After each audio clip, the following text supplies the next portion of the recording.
মৃত্যুর মাত্র 11 দিন আগে শেষবারের মতো জনসম্মুখে বক্তৃতা দিয়েছিলেন খামেনি। আগেই বাছাই করে গেছেন নিজের উত্তরসূরি। ইরানের পাল্টা হামলায় আরব আমিরাতে এক বাংলাদেশি সহ নিহত 3। মধ্যপ্রাচ্যে বাংলাদেশিদের নিরাপত্তা নিশ্চিতের আহ্বান প্রধানমন্ত্রীর। প্রবাসের সংবাদে সবাইকে স্বাগত জানাচ্ছি। সঙ্গে আছি আমি নাফিসা হক। দেখছিলেন বিআরবি কেবল সংবাদ শিরোনামগুলো, এবার বিস্তারিত। আয়াতুল্লাহ খামেনিকে হত্যা মুসলিম বিশ্বের সঙ্গে প্রকাশ্য যুদ্ধ ঘোষণার শামিল, এমন মন্তব্য করেছেন ইরানের প্রেসিডেন্ট মাসুদ পেজেশকিয়ান। এক বার্তায় শোককে শক্তিতে পরিণত করে কঠিন বদলা নেয়ার অঙ্গীকার করেন তিনি। এদিকে ইসরায়েল ও ইরানের পাল্টাপাল্টি হামলা অব্যাহত রয়েছে, বাড়ছে হতাহতের তালিকাও। মার্কিন ঘাঁটিগুলোতেও জ্বলছে ইরানের ক্রোধের বারুদ। যুক্তরাষ্ট্র ইসরায়েলের যৌথ সামরিক হামলায় ইরানের সর্বোচ্চ নেতা আয়াতুল্লাহ আলী খামেনির মৃত্যুর খবরে বদলে যায় পরিস্থিতি। তবে নতজানু নয়, প্রতিশোধমূলক হামলায় মনোযোগ তেহরানের। তেল আবিব জুড়ে সাইরেনের শব্দ, মুহুর্মুহু ক্ষেপণাস্ত্রের আঘাতে কাঁপছে ইসরায়েল। ইরানের সর্বোচ্চ নেতাকে হত্যার জবাবেই জোরদার হামলা চালাচ্ছে ইরানের বিপ্লবী গার্ডস কর্প আইআরজিসি। ইরানি বার্তা সংস্থা নিউজ ফর এজেন্সি জানায়, তেহরানে নিজ কার্যালয়ের দায়িত্ব পালনকালে হামলার শিকার হন খামেনি। প্রাণ হারান খামেনির কন্যা, জামাতা, নাতি ও এক পুত্রবধূ। নিহত হন খামেনির ঘনিষ্ঠ উপদেষ্টা Ali Shamkhani, Islamic Revolutionary Guard Corps আইআরজিসির প্রধান কমান্ডার মোহাম্মদ পাকপুর, প্রতিরক্ষামন্ত্রী আজিজ নাসের জেদা, শীর্ষ গোয়েন্দা কর্মকর্তা সালে আসাদি সহ আরও বেশ কয়েকজন। সর্বশেষ এই তালিকায় যুক্ত হন দেশটির সাবেক প্রেসিডেন্ট আহমেদিনেজাদ। এমন আবহে এক বার্তায় শোককে শক্তিতে পরিণত করার বার্তা দেন প্রেসিডেন্ট মাসুদ পেজেশকিয়ান। বলেন, আয়াতুল্লাহ আলী খামেনিকে হত্যা মুসলিম বিশ্বের সঙ্গে প্রকাশ্য যুদ্ধ ঘোষণার শামিল। তবে এত হত্যার পরেও ক্ষান্ত হয়নি ইসরায়েল। ইরানকে লক্ষ্য করে অব্যাহতভাবে ক্ষেপণাস্ত্র ও ড্রোন ছুড়ছে দখলদার বাহিনী। পাল্টা জবাব দিচ্ছে ইরানও। মার্কিন ঘাঁটিগুলো তছনছ করে দিচ্ছে আইআরজিসি। বাড়ছে হতাহতের তালিকা, প্রাণ যাচ্ছে অনেক মার্কিন সেনারও। আসমাতুলি, নিউজ 24। ইরানের সর্বোচ্চ নেতা আয়াতুল্লাহ আলী খামেনি নিহত হওয়ার প্রতিক্রিয়ায় মার্কিন বিমানবাহী রণতরী ইউএসএস আব্রাহাম লিঙ্কনে হামলার দাবি করেছে ইরানের বিপ্লবী গার্ড বাহিনী। আইআরজিসির পক্ষ থেকে বলা হয়, আরব সাগরে টহলরত মার্কিন রণতরী ইউএসএস আব্রাহাম লিঙ্কনকে লক্ষ্য করে 4টি ব্যালিস্টিক ক্ষেপণাস্ত্র ছোড়া হয়। দাবি করেন, ক্ষেপণাস্ত্রগুলো নিখুঁতভাবে রণতরীতে আঘাত হেনেছে। এ সময় তারা হুঁশিয়ারি দিয়ে বলেন, শত্রুরা পালানোর কোনো পথ খুঁজে পাবে না।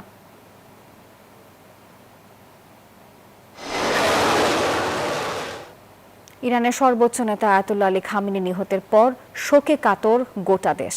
কালো পতাকা হাতে অশ্রুসিক্ত নয়নে তেহরান স্কোয়ারে জড়ো হয়েছেন লাখো মানুষ। কারবালার শোকানুষ্ঠানের মতো বুক চাপড়ে দুঃখ প্রকাশ করছেন অনেকে। শোকের কালো মেঘে ছেয়ে গেছে ইরানের আকাশ। যুক্তরাষ্ট্র ইসরায়েলের যৌথ অভিযান এপিক ফিউরিতে দেশটির সর্বোচ্চ নেতা আয়াতুল্লাহ আলী খামেনির নিহত হওয়ার খবরে স্তব্ধ পুরো জাতি। কারবালার শোকানুষ্ঠানের মতো বুক চাপড়ে দুঃখ প্রকাশ করছেন অনেকে। কেউ আবার অশ্রুসিক্ত নয়নে প্রার্থনায় মগ্ন। পুরো দেশেই ছড়িয়ে পড়েছে শোকের মাতম আর বেদনার আবহ। রবিবার খামেনির মৃত্যুর খবর ছড়িয়ে পড়ার পরপরই তেহরান স্কোয়ারে জড়ো হতে থাকেন মানুষ। কালো পতাকা হাতে রাজপথ রূপ নেয় শোকের মিছিলে।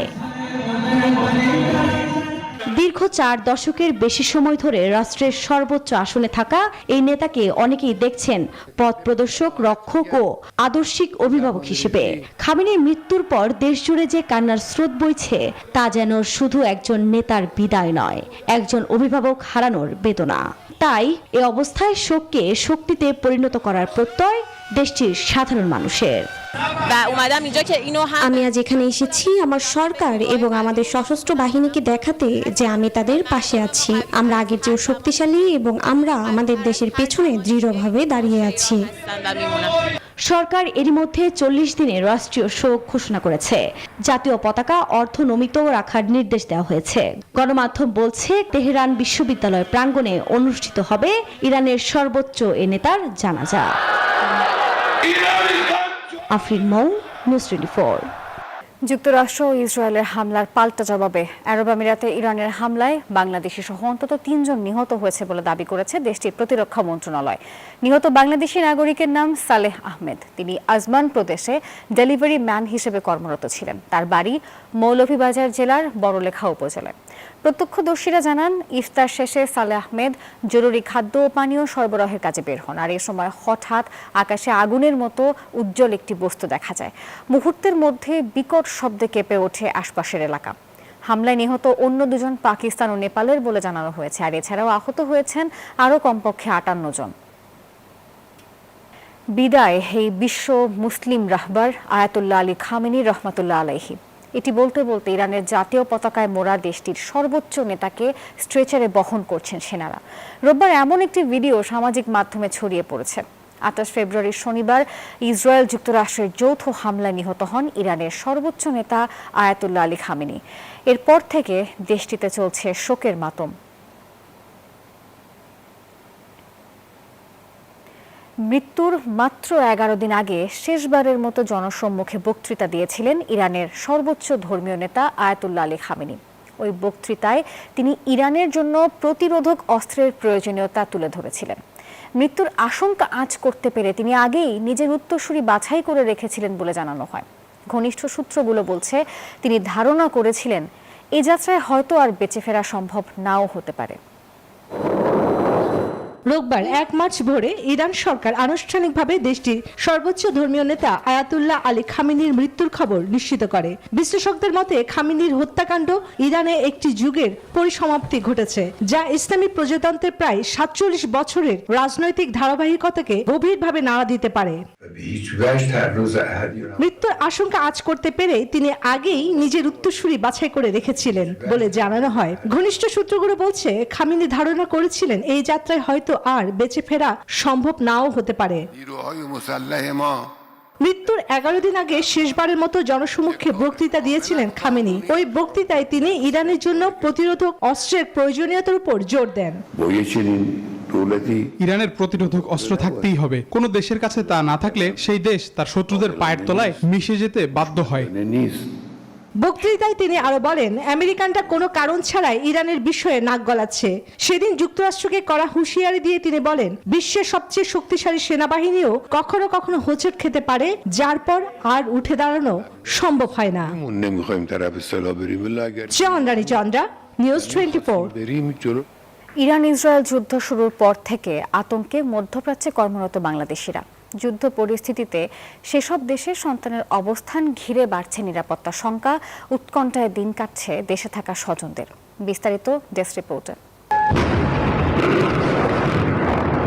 মধ্যপ্রাচ্যে বাজছে যুদ্ধের দামামা। মূলত যুক্তরাষ্ট্র ও ইসরায়েল ইরানের উপর হামলা চালানোর পর পরিস্থিতি পুরোই বদলে গেছে। ইরানের পাল্টা হামলায় উপসাগরীয় আরব রাষ্ট্রগুলোতে যুক্তরাষ্ট্রের বিভিন্ন সামরিক স্থাপনা গুড়িয়ে গেছে। এরই মাঝে হত্যা করা হয়েছে ইরানের সর্বোচ্চ নেতা আয়াতুল্লাহ আলী খামেনিকে। সংযুক্ত আরব আমিরাতে 137টি ক্ষেপণাস্ত্র এবং 209টি ড্রোন নিক্ষেপ করেছে ইরান। যুদ্ধ ছুঁয়েছে কুয়েতকেও। এদিকে দুবাই, রিয়াদ, দোহা, বাহরাইন কিংবা কুয়েতে থাকা বাংলাদেশিরা সামাজিক যোগাযোগ মাধ্যমে নিজেদের নিরাপত্তা নিয়ে উদ্বেগ প্রকাশ করেছেন। উদ্বেগে দেশে থাকা স্বজনরাও। বরগুনা সদর উপজেলার ধুপতি গ্রামের হেমায়েত খানের ছোট ছেলে মোহাম্মদ শাওন জীবিকার তাগিদে পাড়ি জমান সৌদি আরবে। সকালে পরিবারের সাথে কথা হলেও দুপুরের পর থেকে যোগাযোগ বিচ্ছিন্ন। এতে চরম উদ্বিগ্ন তার পরিবার। এখন পর্যন্ত কোনো কথা হয় না, ফোনে যোগাযোগ নাই। ভয় আতঙ্কে আমরা করতেছি, সেই জন্য তো ফোন দিতে আছে, কিন্তু ফোনে পাইতেছি না। এদিকে পিরোজপুর শহরের মধ্যরাস্তা এলাকার বাসিন্দা হাসিনা বেগমের একমাত্র ছেলে সুমন, তিনি সৌদি প্রবাসী। একই এলাকার খোকন দুবাই প্রবাসী। মধ্যপ্রাচ্যের বর্তমান প্রেক্ষাপটে দুশ্চিন্তায় তাদের স্বজনরা। আমরা প্রবাসীরা যারা আছি সবাই সবসময় একটা আতঙ্কের মধ্যে থাকি। আমরাও চিন্তায় ছিলাম, খুব চিন্তায় আছি বর্তমানে। বগুড়ায়ও একই চিত্র। উদ্বেগ উৎকণ্ঠায় কাটছে প্রবাসী পরিবারদের সময়। এদিকে উমরা করে দেশে ফেরার পথে জেদ্দা এয়ারপোর্টে আটকা পড়েছেন ক্রিকেটার মুশফিকুর রহিম। এমিরেটস এয়ারলাইন্সের তত্ত্বাবধানে অবস্থান করছেন হোটেলে। পরিস্থিতি স্বাভাবিক হইলে বিশেষ ব্যবস্থা হলেও যেন দেশে ফিরে আনতে পারে। এছাড়াও মধ্যপ্রাচ্যের পরিস্থিতি নিয়ে দুশ্চিন্তায় কুমিল্লা ও নোয়াখালীর পরিবার। তাদের আশা সরকার যেন তাদের পাশে থাকে। এদের জন্য টেনশন করতেছি, এদের কি হয় না না।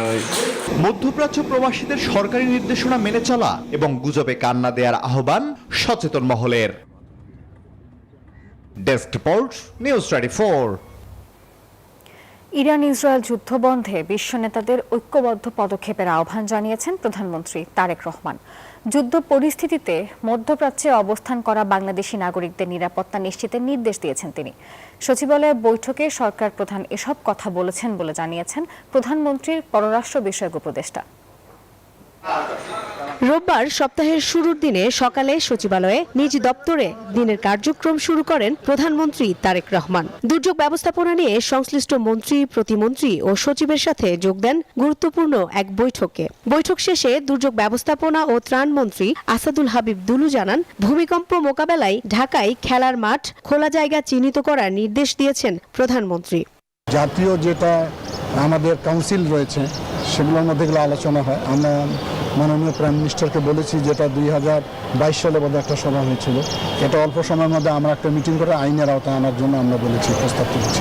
1 লক্ষ স্বেচ্ছাসেবক আমরা যেমন আমাদের কোস্টাল এরিয়ার মধ্যে আছে, একই আঙ্গিকে একই মডেলে আমরা ঢাকায় করব, সেটা নিয়ে আমরা কাজ শুরু করতে চাচ্ছি। এছাড়া দুর্যোগ ব্যবস্থাপনায় প্রধানমন্ত্রী প্রয়োজনীয় সরঞ্জাম কেনার নির্দেশ দিয়েছেন বলেও জানান মন্ত্রী। বলেন, ভূমিকম্প ঝুঁকি মোকাবেলায় কঠোরভাবে বিল্ডিং কোড মানতে দ্রুত দুর্যোগ ব্যবস্থাপনা কাউন্সিলের সভা ডাকার কথা বলেন তিনি। বিশেষ করে ওই সময় লোকজনকে অ্যাসেম্বল করার জন্য ঢাকা শহরে বিভিন্ন খেলার মাঠ, স্কুলকে চিহ্নিত করতে বলা হয়েছে আমাদেরকে, এবং আরও কিছু নির্দেশনা দিয়েছে কিছু ইকুইপমেন্ট দ্রুত গতিতে যাতে আমরা প্রকিউরমেন্ট করতে পারি।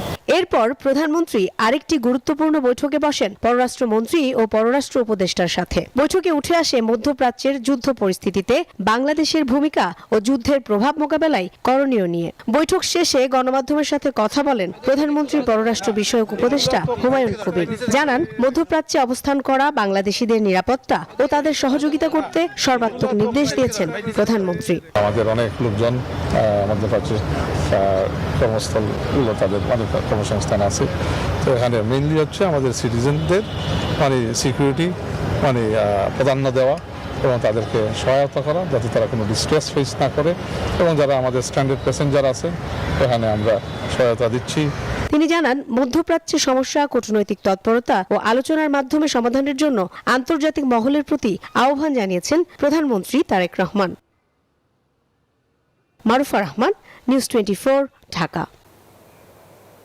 আন্তর্জাতিক আইন ও মানবাধিকারের প্রতি বৃদ্ধাঙ্গুলি দেখিয়ে ইরানের যুক্তরাষ্ট্র ও ইসরায়েলের হামলার প্রতিবাদে রাজধানীতে বিক্ষোভ করেছে জামায়াতে ইসলামী সহ কয়েকটি ইসলামপন্থী সংগঠন।